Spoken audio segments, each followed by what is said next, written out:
তো ফাইনালি শিক্ষামন্ত্রী ইস্তফা দিল এবং তার অবসরের মাধ্যমে কয়েকজন ছাত্রছাত্রী আজকে জিত হলো যারা সত্যি সত্যি ভুক্তভোগী ছিল। তো পুরো একটা মানে ড্রামাটিক আন্দোলন হয়েছে। এরকম প্রোটেস্ট দেশের মানুষের আগে কোনোদিন দেখেনি।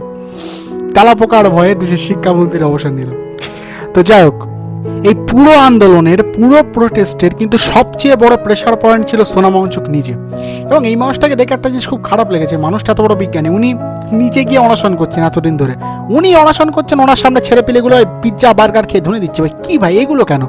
এগুলো খারাপ লেগেছে। মানে ভগৎ সিং যখন সিস্টেম বদলানোর জন্য, দেশকে পাল্টানোর জন্য যখন অনশন করছিল, সুখদেব, রাজগুরু ওরা কি বসেছিল? ওরাও তো সাথে জয়েন করেছিল।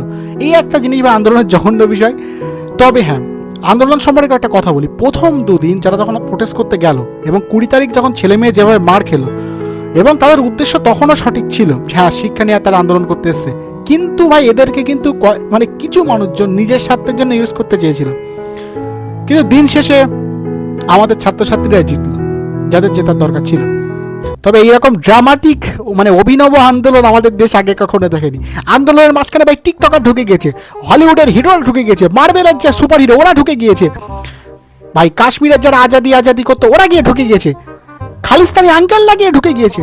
মানে কি বলবো, যা মানে মোটামুটি সরকার বিরোধী যারা ছিল, যারাই সরকারকে অপছন্দ করতো, সব আন্দোলনের স্টুডেন্টদের কাছে বন্দুক রেখে সবাই গিয়ে ঢুকে গিয়েছে। যাই হোক, এবং এইগুলো দেখে আমার সত্যি সত্যি ভয় লাগছিল। মানে আমার বারবার মনে হচ্ছিল যে না, যে উদ্দেশ্য নিয়ে আজকে আন্দোলন হচ্ছে, নিটের প্রশ্ন ফাঁস, হয়তো দিন শেষে ওইটা চাপা পড়ে যাবে সবার ওপরে, এবং হয়তো ওইটা ঢাকা পড়ে যাবে। এবং এই মুদ্রাগুলো যখন বেশি বড় করে ফেলবে, আন্দোলনের যে মূল উদ্দেশ্য ওইটাই যদি ভেঙে যায়, তাহলে সব কিছু বেকার হয়ে গেল। এবং ছাত্রছাত্রীগুলো এক প্রকার ইউজই করা হলো, তাদেরকে জাস্ট কয়েকজন ব্যবহার করে ফেললো, আর কিছুই হলো না। কিন্তু হ্যাঁ, দিন শেষে দেখলাম হ্যাঁ এরা সত্যি সফল হয়েছে।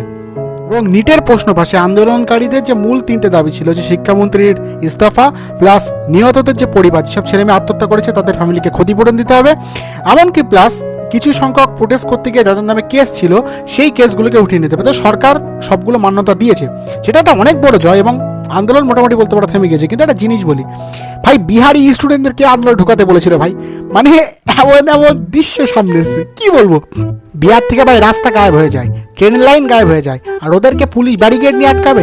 ছেলে মেয়ে ভাই ব্যারিকেড উঠিয়ে দৌড় মেরেছে, পুলিশ ব্যারিকেড ছেড়ে দিয়েছে, বলছে ব্যারিকেড ছাড়ো, দড়ি দিয়ে আটকাও এদেরকে, দড়ি দিয়ে আটকাও, মোটা দড়ি নিয়ে এসে আটকানোর জন্য। ওরা পুলিশের সাথে দড়িটা আটকানি প্রতিযোগিতায় নেমে গেছে ভাই। কি বলবো, পুলিশ যখন জল পানি ছড়েছে, জল কামান ছড়েছে ওদের দিকে, ওরা ওই পানিতে নাচছে, আনন্দ করছে, পানি পানি পানি পানি ডিজে গান দিয়ে নাচানাচি শুরু করে দিয়ে,